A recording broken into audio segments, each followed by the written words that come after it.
Hi everyone, I'm Grandmaster Erwin on duty here for chesscity.com. In this video I would like to present to you the game between Shakhriyar Mamedyarov and Levon Aronian. A very important game in the Candidates tournament, which is going on right now, as you most probably all know, in Khanty Mansiysk. Aronian is one of the favorites to qualify for this spot that everyone wants to have. Everybody would like to challenge Magnus Carlsen in November for the world title, but only one player can win this event, and for the moment it seems like Vishy Anand is doing very well. He's 1 point ahead, and why is he 1 point ahead? Well, Levon Aronian lost yesterday against Shakhriyar Mamedyarov, and that's exactly the game I would like to show you in this video. Let's go straight to it. D4 is what Mamedyarov always plays, so no surprises there. Knight f6, c4, e6, knight c3, bishop b4. A Nimzo Indian, one of the most common, most solid opening lines out there. Here Mamedyarov often played the move queen c2, of course with the idea of playing e4, one of the main ideas in the position. It's actually the move that black has prevented with bishop b4. There are plenty of other moves here too, of course, but Mamedyarov chooses the sharpest option, f2, f3. And that's very interesting because, well, it's the most direct way basically for white aiming for that big center with c4, d4 and e4. And it's been gaining some momentum, this line, as you may have seen in an earlier blog post that I did here on chesscity.com. There was this game between Magnus Carlsen and Hikaru Nakamura, and I would surely refer you to that blog post of mine, because that was very interesting as well. In that game, Carlsen chose the move d7, d5, immediately countering white's threat. But in this game, Aronian plays a much more provocative moves. He plays short castle, and after e4, okay, so white has this big center, but black is ready to strike now with d7, d5. So we can see that if we speak about development, the bishop is out, the knight is out, black's king is already castled, while white only has this knight on c3, so he's surely lacking in development. On the other hand, he has this beautiful big center, c4, d4, e4, so that's his compensation for that. So the question will be, is it development or the center which is going to play a role? And of course, with his last move, black is violently trying to fight this big center. e5 is the move played by Mamedyarov, knight fd7. We're all following mainstream theory here, so there's not much to say really. C takes d5, e takes d5, a3. Immediately asking a question to the bishop, and since a move like bishop e7, white would simply be able to take a pawn. It also forces the reply bishop takes c3, b takes c3, and again this is an important moment. White has this center, which I have mentioned before. Black has already castled. His knight on d7 is already in the game, so to speak, and white is with all his pieces still on the back rank. So there are definitely some moves that he has to make.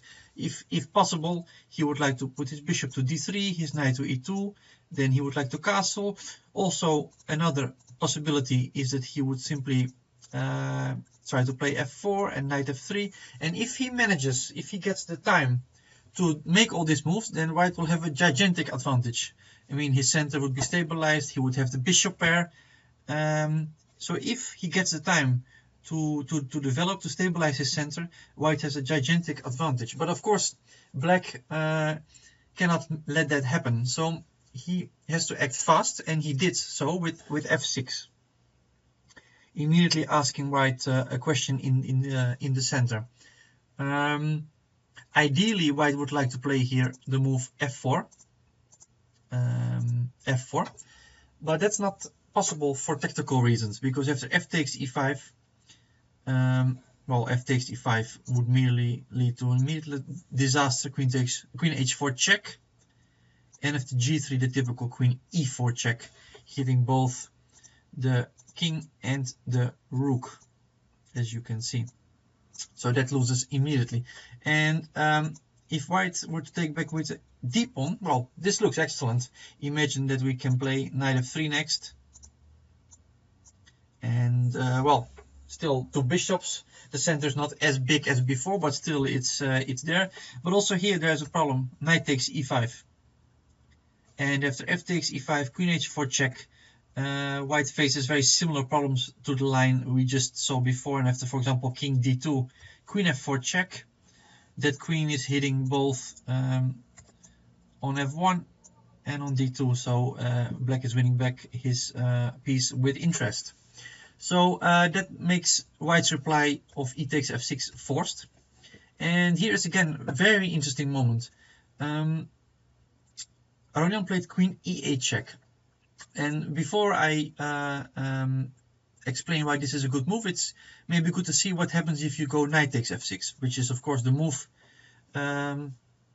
which comes to mind first, simply taking back the pawn. But after knight takes f6, white goes bishop d3, and as you can see in the arrows that I've made before already, the knight is going to e2, the king is going to castle.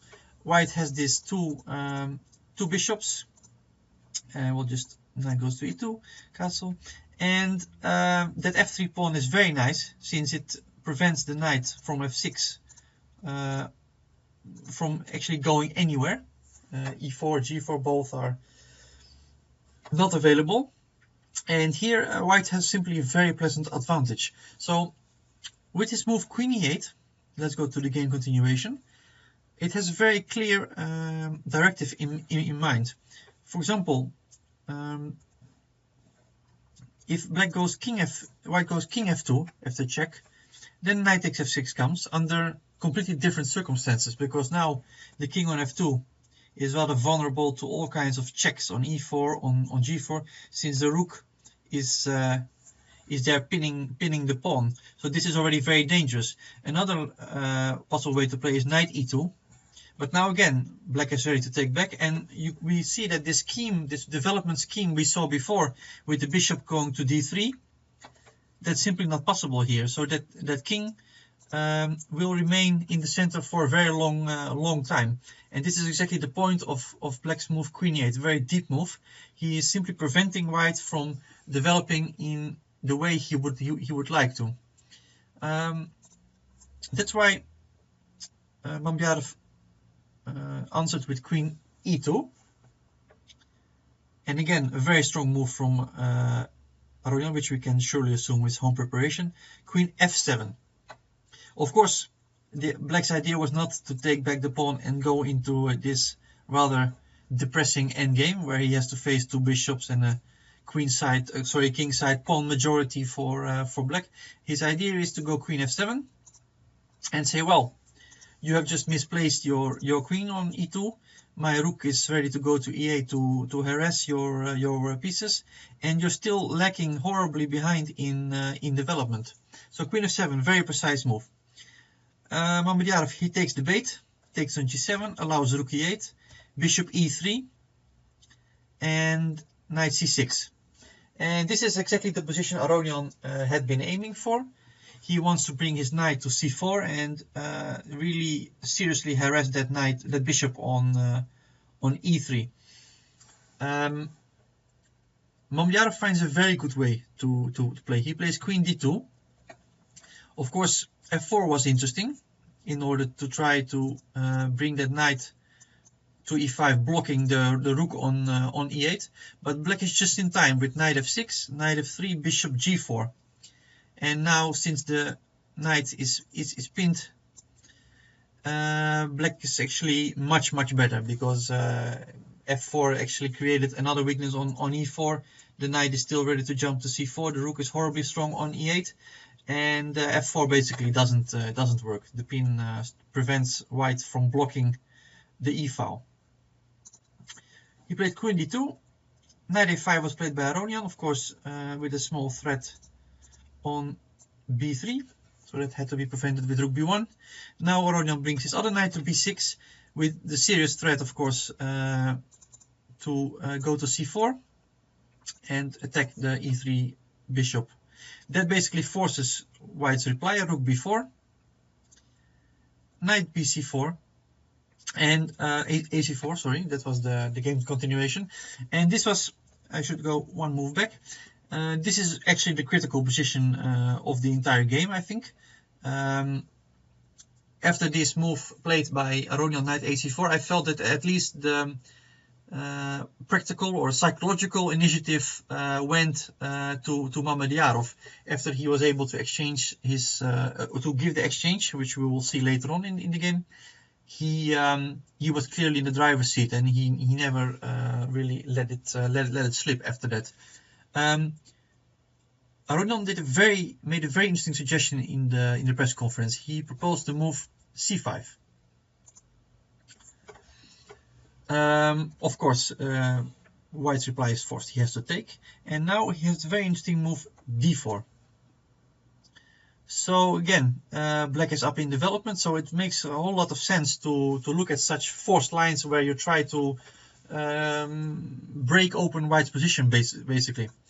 Here there are two moves, and I would first like to look at the move that was suggested by Mamedyarov, because he calculated some amazing line here. Rook takes d4, knight b3, queen d1, rook takes e3, king f2. As you can see, it's a complete mess. It's the kind of situation that Mamedyarov feels best, I think. Here he really excels. Knight takes d4, queen takes d4. White is a rook down, and actually completely underdeveloped, but the knight on b6 is hanging, the rook on e3 is hanging, and okay, that pawn is still alive, and who knows, maybe one day the bishop will go to c4 and start to seriously hinder that king on g8. There's, however, a very nice way. Queen a2 check, king takes e3, knight e5 check, king e4. The king is forced to go up because, of course, king d3, bishop f5. Well, we'll be forced to give our queen. That was not the plan. So king e4, bishop e6, bishop c4, and here Mamedyarov stopped his calculation, thinking that after queen b1, queen d3, White is doing well. Unfortunately, this beautiful line with such a beautiful king walk up the board, it doesn't quite work, because Black has a very strong move, queen e1 check, knight e2, and now not queen takes h1, because that would simply, I think, would simply run into bishop takes d5, and the queen is out of play here, and that king is also seriously weakened. But simply queen h4 check, f4, and rook d8.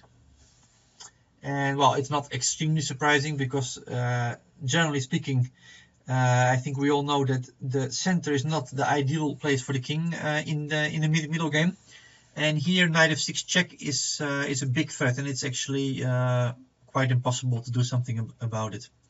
So this line is probably not the best for White. It's quite an interesting line, but I think if we go back to the position after d4, that the most sensible way to play is c takes b6. But also here after d takes e3, queen b2, actually queen c2 is also a move, but it nicely illustrates that after bishop f5, bishop d3, takes, rook d8, Black is extremely active, and it would surprise me if he doesn't have even more than compensation in this particular position, because that king is still stuck on e1, and all Black's pieces are ready to attack. Actually, the king is pretty safe at this point on g8, just hiding behind those pawns, and it's actually White's king that is in deep trouble here. Queen b2 is maybe best, and after a takes b6, you can check the blog post that I posted on chesscity.com. I've continued the line a bit further here, but it seems that in all lines Black has plenty of counterplay. Usually it involves ideas connected with bishop f5, connecting the rooks, maybe entering on d2. And of course, the main point is, as I pointed out before, all those pieces are still in their initial positions, and that's generally unadvisable. In the game, he chose knight ac4. Aronian chose knight ac4, forcing bishop takes c4. Here, he played d takes c4, which is slightly surprising. I think that knight takes c4, rook takes c4, d takes c4, exchange sacrifice, knight e2, bishop f5, king f2. This will lead to the game, except for the fact that in the game, the queen was on d5. And also black was to move. And here it's on f7 with black to move. I prefer it on f7 since sometimes black would like to take the pawn on g7 with the queen. And here it's no longer possible. D takes e4 was the game. Rook b5, of course, the threat of knight d5 had to be countered. So white is now ready to give an exchange on d5 the moment black brings his knight over. Bishop f5. Knight d5 was more logical, perhaps not giving white the option of going rook e5 here. But anyway, both players felt that the exchange sacrifice, this one, which is on the board right now, was actually a very good option for white. And both felt that most probably white has a better chances here. Knight e2. And why does white have the better chances? You might ask. Material is equal. White is the exchange down, a rook against knight, but he has two pawns in return. And very important in this position is the presence of opposite color bishops. That means that when one side is on the attack, he's basically a piece up, so to speak. Just imagine that bishop going to e5, for example. The colleague on f5 absolutely cannot do anything to oppose the strength of such a bishop appearing on e5. So in positions with opposite color bishops, it's all about the initiative.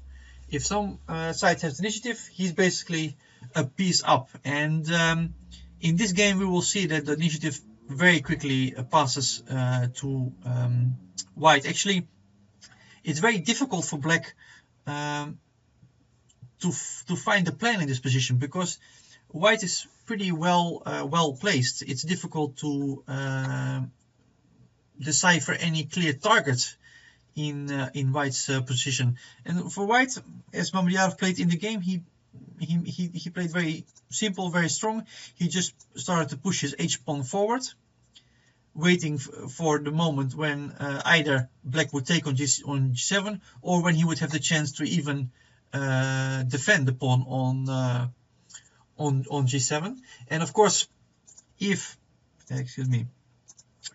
black were to take that pawn at some point, then an immediate attack would start on the black squares.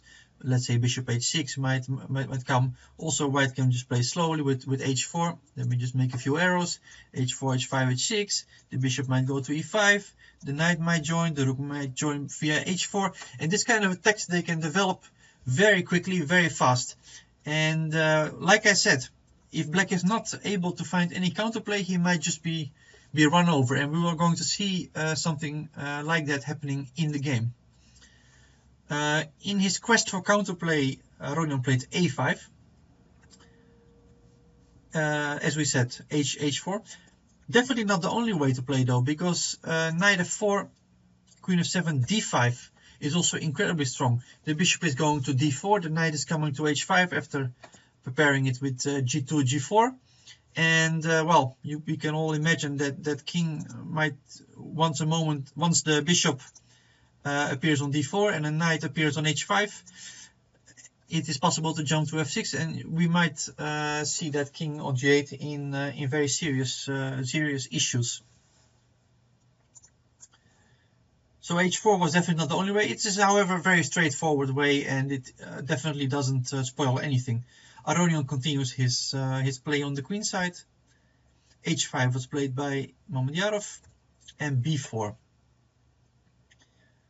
Of course, that pawn has to go. and queen b5. This move was condemned, but by various commentators, but it's difficult to suggest anything else.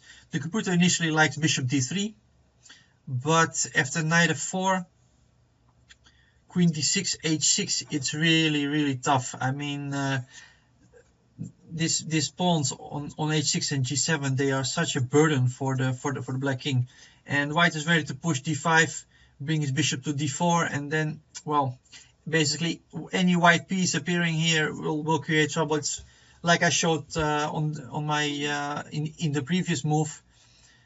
It's getting out of hand in this position, so I am having trouble suggesting a good alternative. I think that at this point white's position is simply preferable. He played rook e1. I would have preferred d5, immediately bring the bishop to d4, but rook e1, just finishing his development, there's absolutely nothing wrong with that.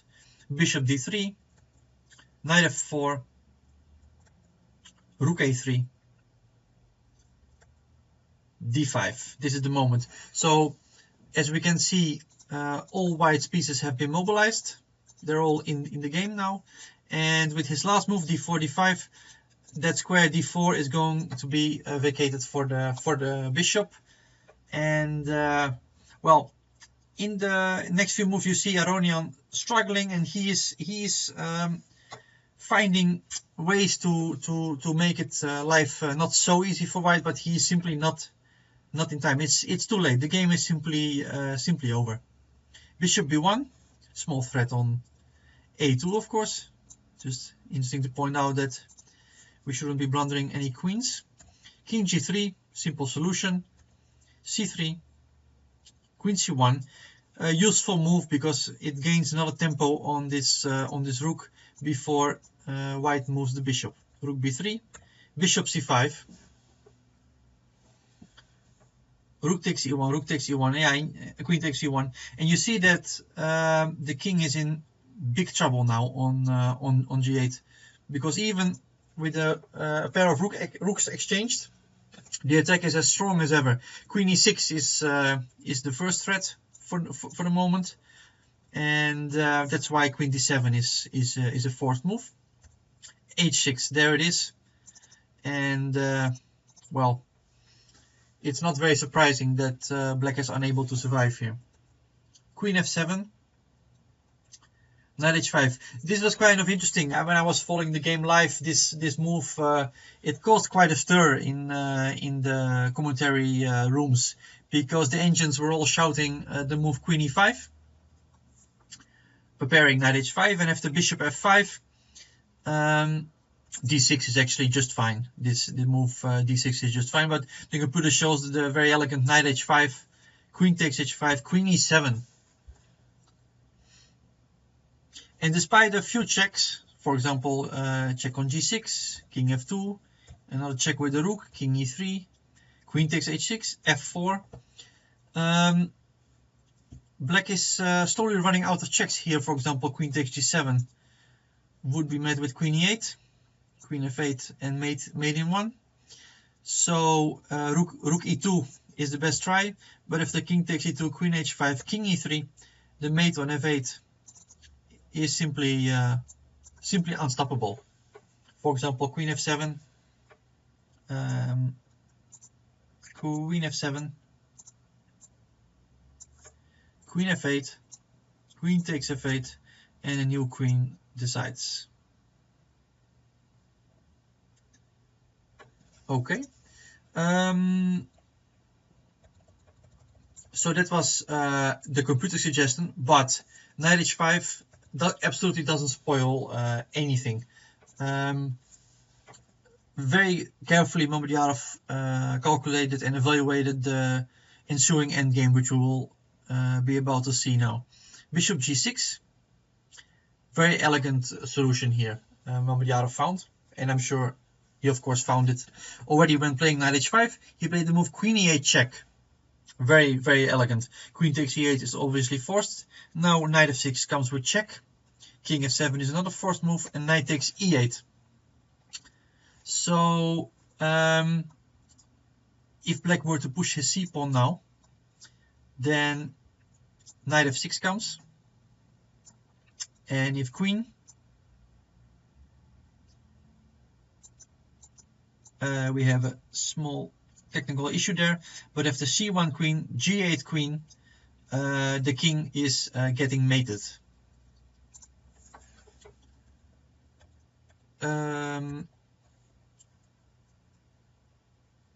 Let me just...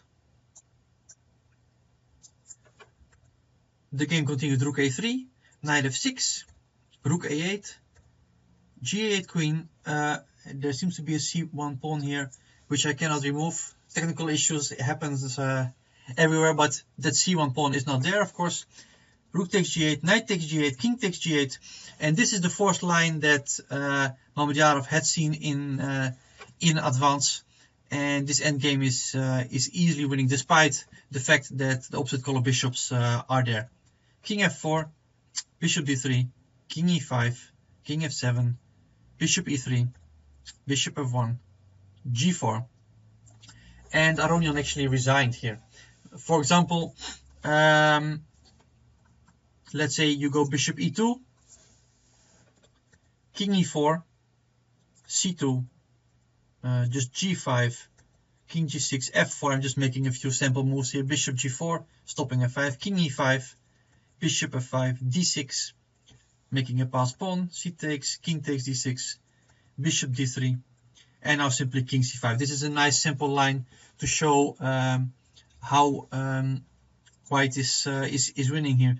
The bishop, note that the bishop is doing an excellent job. He's defending square c1 and he's defending the pawn chain here. So now white is simply pushing his b pawn forward, and supported by the king, there's really nothing black can do to oppose this plan. So Aronian resigned. So that was quite a big shock.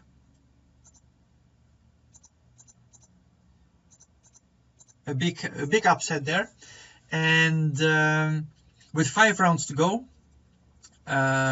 if you are a betting man, and I'm not sure, I am definitely not myself, but if you are a betting man, put your money on Anand, because he's playing really strong. He's not making any obvious mistakes. He's not getting in time trouble. He's just playing his games 1 point ahead of the others. And I didn't expect that I would say this, because before the event nobody gave Anand much chances. But seeing him playing this event, I think for the moment I don't see anybody who's going to stop him from challenging Magnus Carlsen again. Thank you very much for watching. I hope you enjoyed it. I hope you learned a bit. And if you have any questions, remarks whatsoever, don't hesitate to let me know. I'm available on Chess City 24/7, so see you there. Thank you.